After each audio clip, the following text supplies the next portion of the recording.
Bonjour, bienvenue sur HCFR pour cette vidéo unboxing du JVC N7. Nous allons faire un petit tour du propriétaire. Le gabarit de l'engin est imposant, mais la finition est exceptionnelle. Il est de couleur à peu près noir mat anthracite, qui est du plus bel effet. Nous allons voir à l'arrière les connectiques de l'appareil.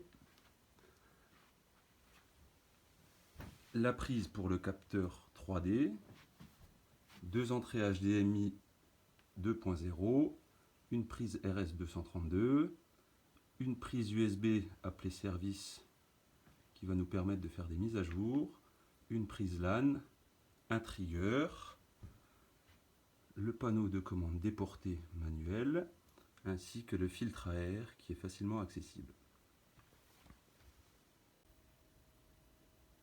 Et voici le JVC N7 en situation sur un support plafond chiffre.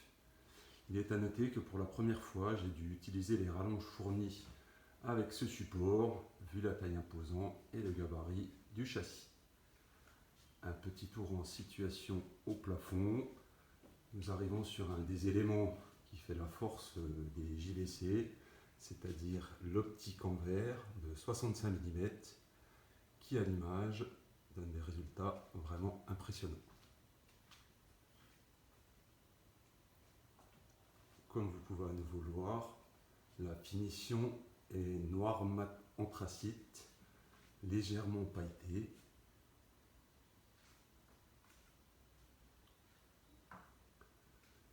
Et nous revoici à l'arrière. Toujours le filtre à air accessible, parfait pour un nettoyage quotidien.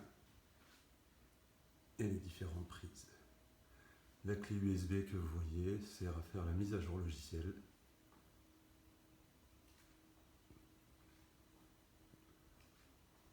En espérant que cette petite vidéo du projecteur en situation vous ait apporté quelques lumières.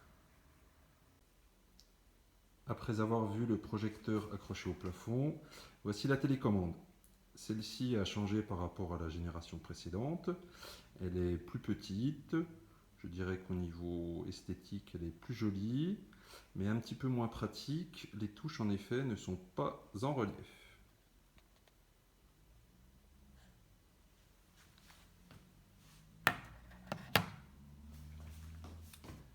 Les classiques allumage et extinction sur la télécommande. Double pression pour l'éteindre. Nous voyons une pute pour choisir entre HDMI 1 et 2.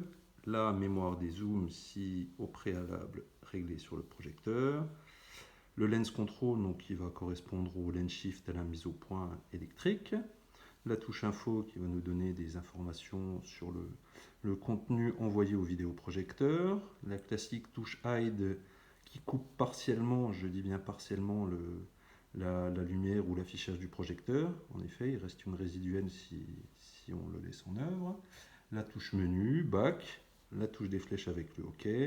Le gamma settings, très intéressant pour ajuster manuellement en fait les valeurs de gamma pour l'HDR, color profile, picture mode, le CMD donc qui va nous donner accès à l'interpolation d'images, le MPC qui est en fait le réglage de netteté, sharpness du projecteur et l'Advanced Menu.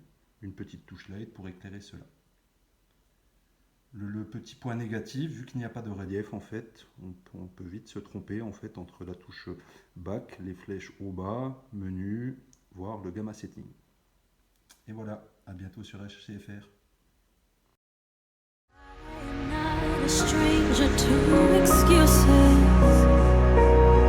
Burned me once or twice.